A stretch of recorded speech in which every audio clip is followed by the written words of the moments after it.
Bueno, ahora... ¿Quieres que las pase? Está bien, nada más tengo que abrir aquí, ¿verdad? Gracias. Vamos a abordar una temática un poquito diferente, aunque esté vinculada, que se llama Temas y contenidos de los museos, una mirada crítica. La idea que tenía cuando desarrollé este tema fue vislumbrar los contextos, los contenidos, los mensajes, las formas de organización de determinados museos y en este caso, como casi siempre hablamos de los de México, preferí enfocarme para dar a conocer otros espacios en otros países. En este caso predominantemente fue de España, pero parece que hay uno de Chile. Iniciamos con intentar hacer una distinción entre lo que significa los estudios de mujeres y los estudios de género. En muchas ocasiones los estudios de las mujeres se van a enfocar predominantemente en las actividades, en los derechos, en las acciones, en las evaluaciones que se hacen en torno a las mujeres. Y las investigaciones entonces que se hacen en torno a las mujeres van a ser del tipo, bueno, desde muchas disciplinas, y siempre mi ejemplo favorito, porque no es feminista, es el de Josefina Muriel, que no sé si ustedes están familiarizadas con el trabajo de Josefina Muriel, historiadora de la UNAM, que escribe libros, todos sus libros son muy voluminosos y todos se vinculan con la cultura femenina, digamos, en el caso concreto de ella, de las monjas, o sea, la vida conventual de las mujeres durante la época virreinal. Casi toda su obra está enfocada en el estudio de las mujeres, pero ella no es feminista ni tiene un enfoque de género. Quizá es mi ejemplo de estudios que se pueden hacer no siendo ni lo uno ni lo otro, ¿no? Ni adoptando una perspectiva de género, ni siendo feminista siquiera, ¿no?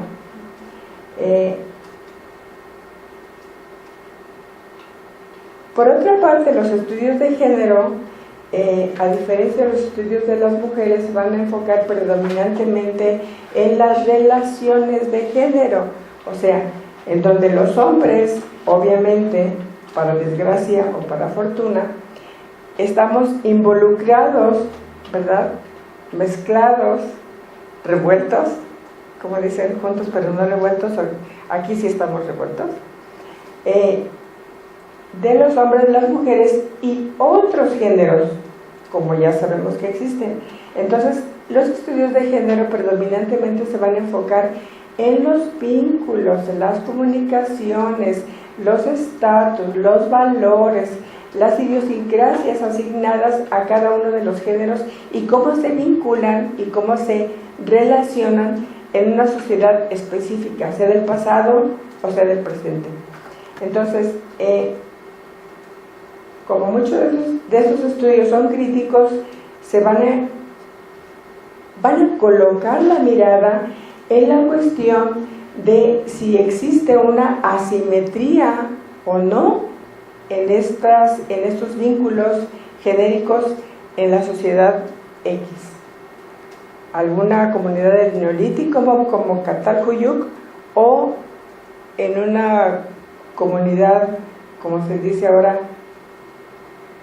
a veces se dice que matriarcal en el Istmo, por ejemplo, aunque se ha acotado que es matrilón, puede ser matrifocal o matrilocal o matrilineal inclusive, pero obviamente no matriarcal. Bueno, si una vez que tenemos claridad sobre el asunto de en qué se enfocan los estudios de las mujeres y en qué se enfocan los estudios de género, podemos preguntarnos lógicamente lo que es el género, porque sobre este concepto existe en ocasiones presentaciones ambiguas o de acuerdo a diferentes teorías feministas, enfocan el género o lo conceptualizan de manera distinta. En este caso concreto,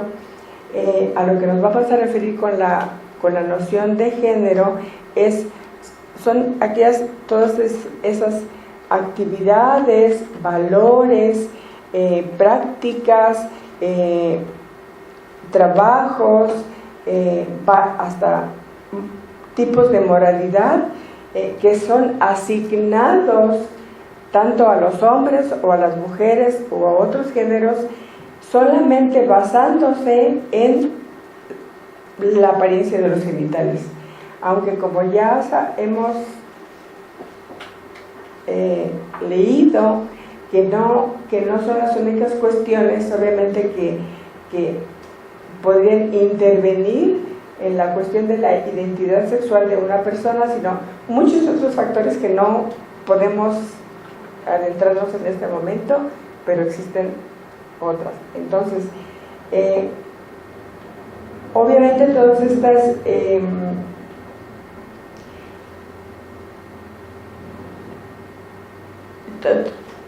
tengo la sensación de que él solito cambió o de que yo le di inadvertidamente. Bueno, el género básicamente va a tener un carácter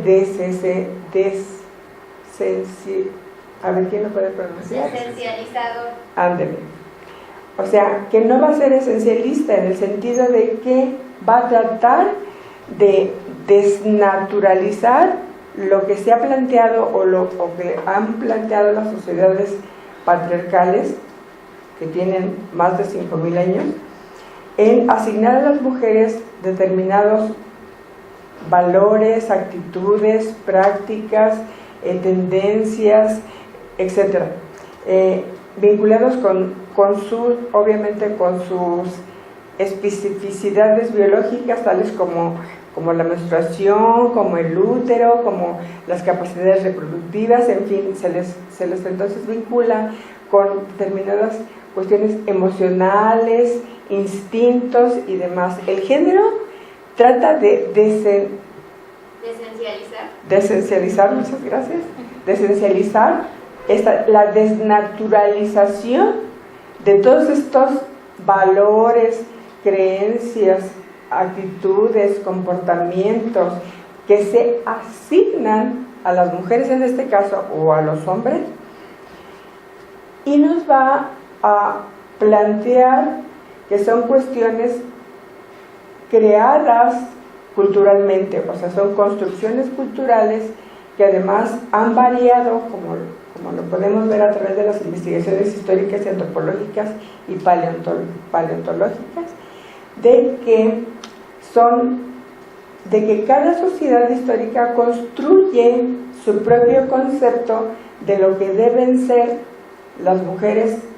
o lo que no deben de ser, o lo que deben de pensar, o lo que deben de sentir, o cómo deben de reaccionar, como ya lo vimos en la propuesta de Amparo. En esa sociedad específica de la que ya estaba hablando, establecido cómo deben de ser las mujeres, independientemente de lo que ellas quieran, son vistas como el colectivo, como nuestras mujeres, ¿verdad? Las de ese pueblo, en fin. Entonces, la cuestión aquí es que el concepto y la noción de género es profundamente subversivo, por una parte, y por la otra,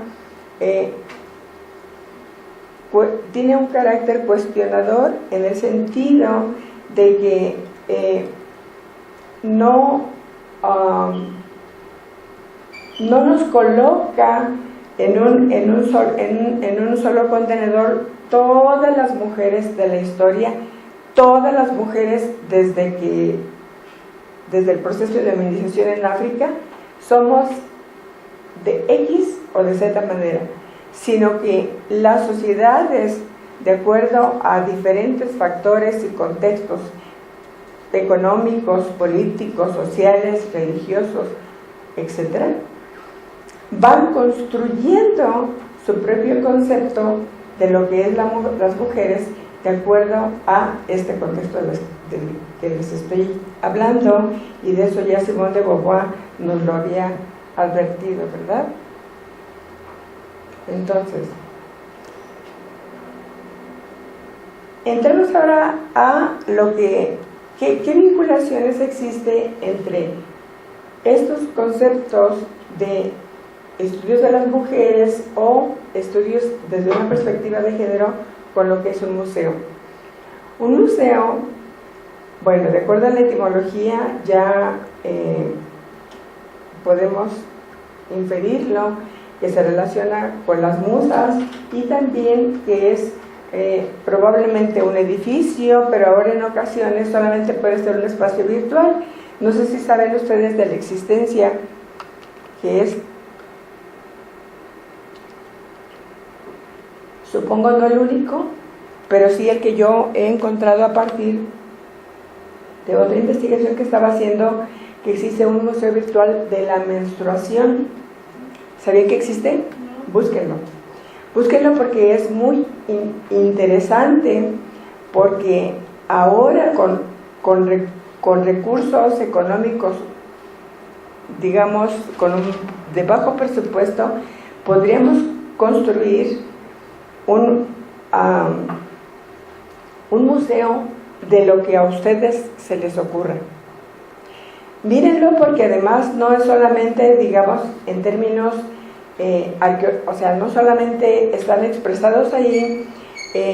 lo que en términos antropológicos sería la menstruación, sino que además termina con una especie de entrevistas etnológicas donde mujeres suecas, alemanas, en su idioma y con traducción, mujeres de todo el mundo expresan allí lo que sienten, lo que perciben, cómo experimentan, por ejemplo, la menstruación. Por favor, les animo muchísimo a que lo revisen, porque es una propuesta muy interesante y sugerente. Entonces, no necesariamente, a diferencia de los que vamos a estar viendo aquí, tiene la implicación de que es todo un edificio en donde deben de estar colocados determinados adminículos con sus cédulas y con toda esta propuesta de la que nos habló la compañera, que para mí fue una revelación y que debemos tomarla en cuenta para las exposiciones menores que podemos hacer nosotras, como la que encuentran abajo. Bueno, entonces la cuestión aquí es que además nos permite no solamente tener acceso a objetos que de otra manera sería imposible tener cerca, no sé, como pienso el Código de Hammurabi o otro tipo de monumentos que no podríamos tener. La elaboración del discurso museográfico en este museo es realmente fantástico. Bueno, una de las cuestiones que siempre me ha llamado la atención, no solamente de los museos, sino en términos generales casi de los contextos sociales en los que se desarrolla hasta nuestras conversaciones cotidianas, es cómo estamos tan intensamente socializadas en la dominación masculina y está tan presente que ni siquiera nos percatamos de que existe, ¿verdad? En nuestro lenguaje, en nuestras maneras de interactuar, en fin, yo les invito a que lean a Bourdieu en este libro de la dominación masculina, que además lo pueden bajar de internet gratis, porque él hace una serie de señalamientos no solamente del grupo específico que él estudió, sino que lo podemos observar en nuestras interacciones cotidianas, cómo está tan presente. Y obviamente un discurso museográfico no va a estar exento de esta perspectiva. Todavía he tenido la intención de construir un collage con cada una de las portadas de los libros que se han generado desde los 60, nada más de los 60 para acá, de cómo se le llama a la evolución humana en términos de el discurso académico. La evolución del hombre, y luego existe toda una serie de señalamientos caricaturescos en relación a esta. Claro que la segunda y la tercera, bueno, desde la primera son solamente metáforas, ¿verdad?, de cómo puede haber sido la evolución de los hombres en específico. Pero aunque si ustedes van y dan en Google la evolución del hombre o de la humanidad, y a las imágenes van a ser todas de estas, solamente de todas fueron en este tenor. Solamente encontré una, pero no la quise traer porque es tan vulgar y tan ridiculizante y sexista que mejor no la quise traer. Pero generalmente nos van a mostrar en las portadas de los libros, y ustedes pueden mencionar lo que ustedes quieran, los aztecas, los fenicios, los romanos, los griegos, en fin, generalmente nos van a mostrar imágenes masculinas y masculinas activas, ¿verdad? Y esa es una de las cuestiones en las que fijan en las arqueólogas críticas, y en específico las feministas con mayor razón van a colocar su mirada crítica sobre esas representaciones tan francamente sexistas o invisibilizadoras de las tareas, la participación, las actividades, todos los trabajos y las tareas que deben de llevar a cabo las mujeres perdón, en cualquier sociedad, desde la prehistoria hasta nuestros días, para que exista una continuidad biológica y cultural del grupo que ustedes quieren mencionar. Entonces, bueno, esa es una crítica al androcentrismo en la representación académica de la evolución del hombre, ¿no?, de los seres humanos o de la evolución humana. Aquí también hay una imagen de una portada de un libro español que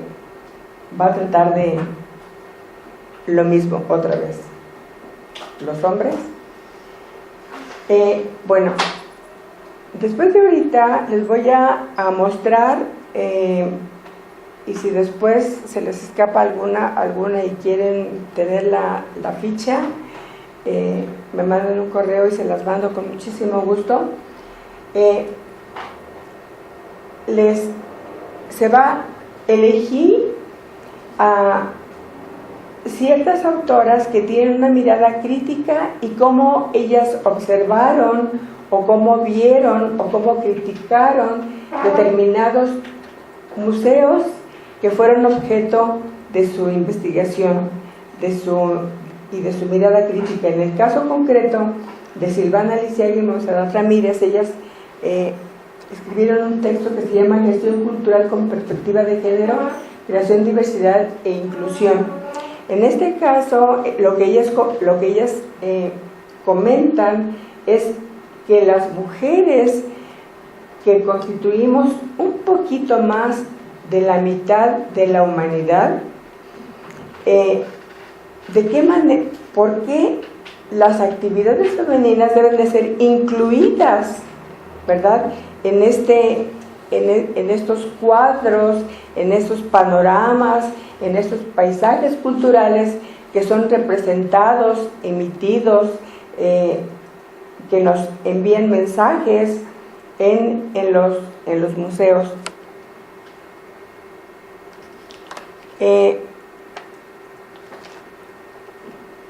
Por otra parte, también quise traerles este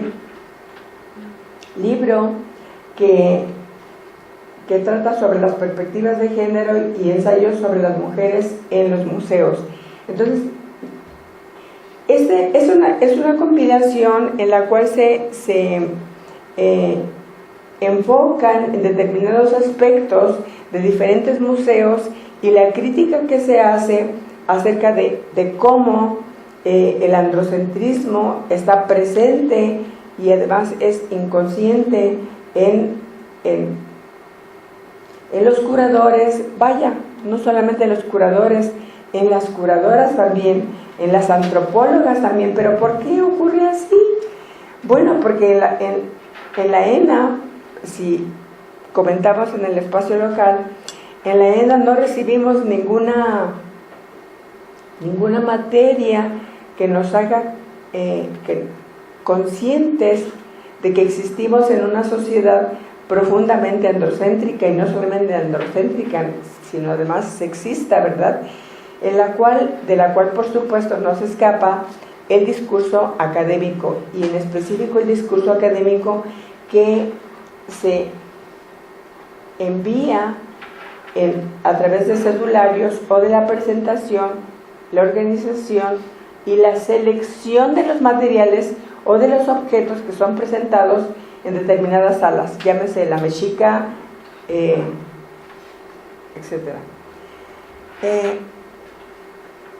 Existen, por supuesto, propuestas, por ejemplo, de Trinidad Escoriza Matthew, que es una arqueóloga feminista muy conocida en España. Isabel Querol también es otra arqueóloga muy prolífica, y Juana López y Ana Navarro, que ellas hacen esta propuesta para llevar a cabo determinados señalamientos que deben de ser tomados en cuenta para enviar mensajes, para hacer mensajes incluyentes en términos culturales de las mujeres en los espacios de los museos. Porque como vamos a ver después, generalmente la cuestión de las relaciones de género en los museos, por una parte, no son abordadas, y por otro, como vamos a ver, las imágenes inclusive de las mujeres son invisibilizadas. Hay otro libro, por ejemplo, que aborda otro aspecto que también es relevante en el campo de la arqueología de género, en el que se habla de cuál es la postura en términos históricos que han tenido las mujeres, la participación de las mujeres en la construcción del conocimiento arqueológico a través del proceso mismo de la construcción de la arqueología como disciplina científica. Por una parte, y por la otra, la situación actual de las arqueólogas, cuál es nuestra contribución, nuestro papel, vaya, hasta nuestra situación económica comparada con los hombres que también ejerzan la misma profesión, si existe un balance o no existe, ¿no? Es una cuestión que casi nunca se aborda, pero es muy relevante. Isabel Izquierdo también, Isabel Izquierdo es otro personaje muy conocido en la arqueología de género en España, y que junto con Clara López Ruiz y Lourdes Prados llevan a cabo un ejercicio en el que hacen vínculos entre la exposición del género, como el género debe de ser expuesto o tomado en cuenta o hecho visible en los museos de arqueología. Y ellas, sobre todo conociendo el pensamiento de Isabel Izquierdo, que va en ese sentido, bueno, y el de Lourdes también, que la principal crítica que se hace en torno a las imágenes y los mensajes, la distribución de las figuras, las piezas arqueológicas, su distribución y su presentación, cómo en los museos arqueológicos se produce una invisibilización, y que ellas critican, y además que en los discursos las mujeres deben de estar integradas como parte de la población que produjo, que dio origen, que generó esos vestigios arqueológicos, esos restos arqueológicos que ahora tenemos la oportunidad de ver en un museo. Otra de las figuras emblemáticas en la arqueología de género en España es Paloma González Marcén. Paloma efectuó este ejercicio sobre los trabajos de las mujeres y el lenguaje de los objetos.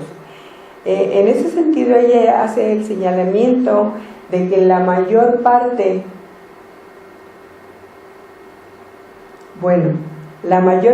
de los vestigios arqueológicos que como arqueólogas podemos recoger, digamos, en un recorrido de superficie, van a ser predominantemente objetos producidos por mujeres para ser usados por mujeres, generalmente en actividades domésticas o relacionadas con el hogar. Y eso no lo tomamos en cuenta, por una parte. Por la otra, que esos vestigios, esos fragmentos de cerámica generalmente no son expuestos en los museos, ¿verdad? Generalmente lo que se expone en los museos son las piezas más las que son más apantallantes, las que son más bonitas, las que estéticamente son mejores, o están labrados en piedras más finas,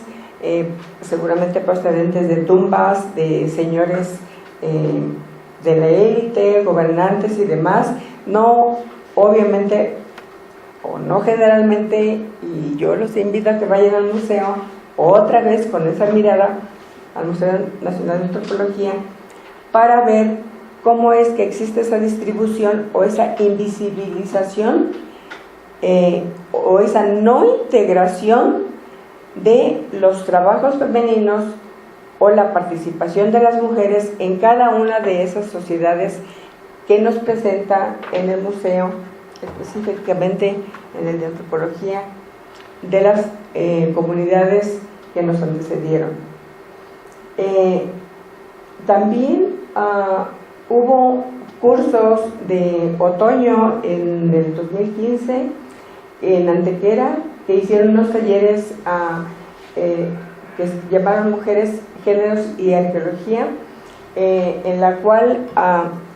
se intentó llevar a cabo una visión globalizada del papel de las mujeres en la construcción de los objetos arqueológicos y cuál era la participación económica, cultural, política, estética y en todos los aspectos de las mujeres en la arqueología. Por otra parte, se tiene el trabajo de María Teresa Edo,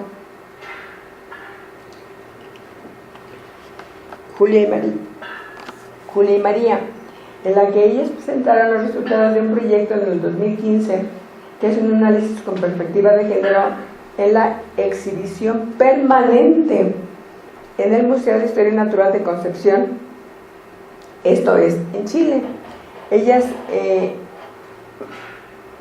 llevaron a cabo este análisis de una exposición permanente y obtuvieron unos resultados que probablemente podrían ser predecibles, pero en todo caso no eran explícitos. No podíamos saber cómo era esta exposición, si androcéntrica o no, hasta que se hiciera este análisis de esta exposición. Por otra parte, Pilar Sada, del Museo Arqueológico de Tarragona, ella escribió este texto que se llama Trabajar la igualdad desde un museo arqueológico, los talleres del Museo Nacional Arqueológico de Tarragona. Aquí el planteamiento de ella es muy semejante al planteamiento que inicialmente hiciera Lourdes,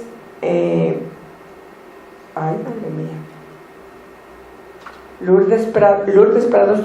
Torreira, discúlpeme que se me fue el apellido,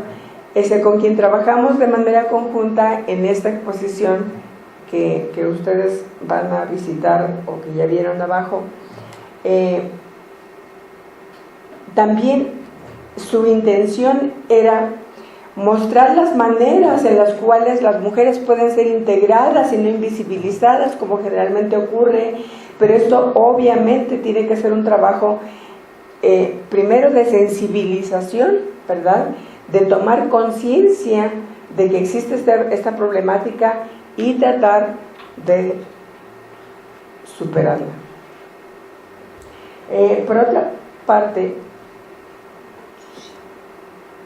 otra parte se hizo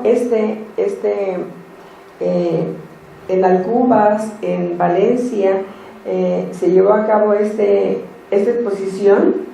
también una exposición fotográfica que se llama Las mujeres en la prehistoria, y que también es una exposición que es, digamos, relativamente barata, porque se lleva a cabo mediante fotografías, no necesitan ni ambientes especiales para recibir las piezas, etcétera. Entonces es muy didáctico por una parte y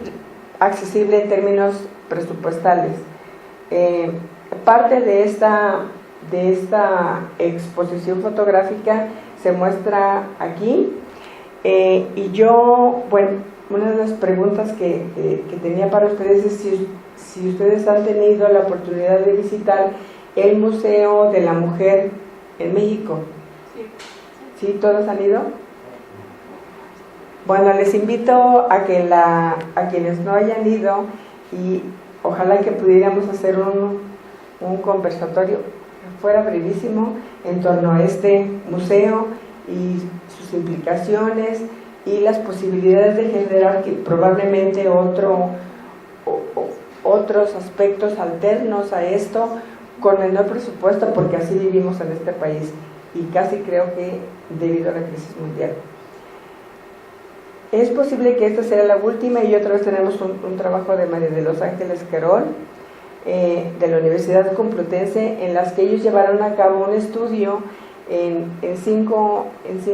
museos. Como ven, allí están señalados el de Almería, el de Burgos, Bilbao, Alicante, Oviedo, y luego nos dan la totalidad. Nos indican cuántas escenas tiene cada museo, cuántas personas o personajes están presentes en el museo, cuántos de esos son hombres, cuántos de esos son mujeres, y finalmente nos presenta el porcentaje de la representación femenina en los museos, y vemos que es como medio deprimente el panorama, ¿verdad?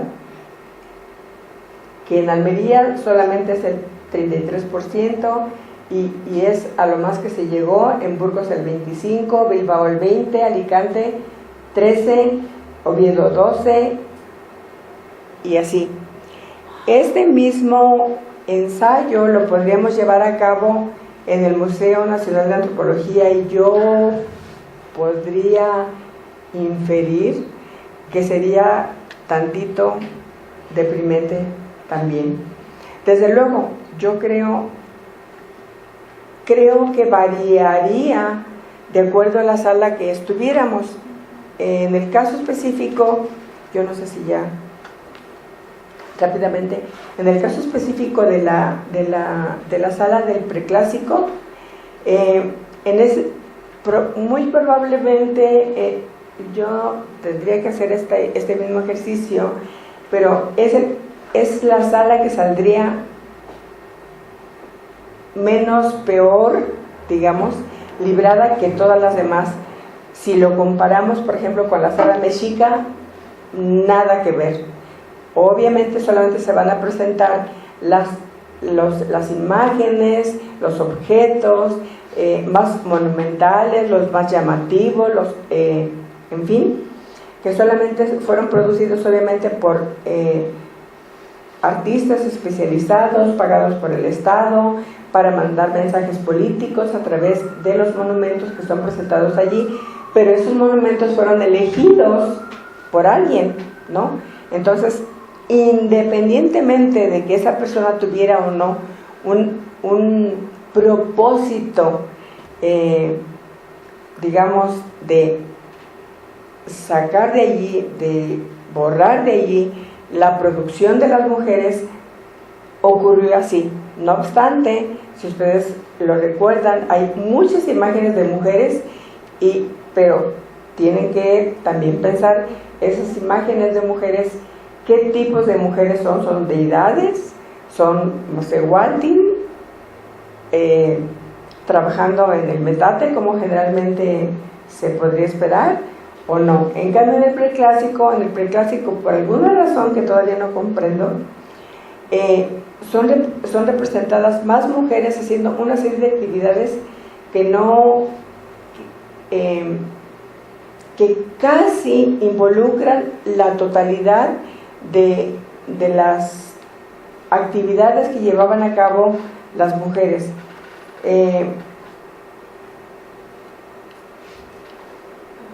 Creo que la razón de eso es porque las figurillas que son presentadas ahí probablemente, y es mi hipótesis, no hay manera de probarlo, fueron elaboradas por ellas mismas, representándose a ellas mismas, haciendo las actividades que llevaban a cabo, cargando los niños, cargando los perros, moliendo en el metate, etcétera, las actividades cotidianas que llevaban a cabo las mujeres. Entonces, bueno, ya para terminar, una de las ideas que estaban presentes en la organización de las imágenes que están presentes en esta exposición fotográfica que está abajo, era justamente visibilizar los trabajos que llevaban a cabo las mujeres en una sociedad y en otra, que es una de las cuestiones más invisibilizadas, porque, bueno, qué lástima que no traje todas las imágenes que generalmente, bueno, en los ensayos han sido criticados de cómo son representadas las mujeres en cada una de las ilustraciones en los libros dedicados tanto a los estudiantes como a los especialistas, donde las mujeres generalmente aparecen sentadas en cuclillas, cargando niños o no haciendo nada,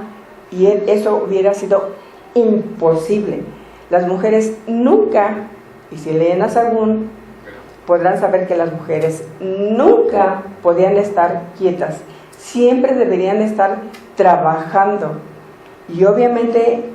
el sustento económico de la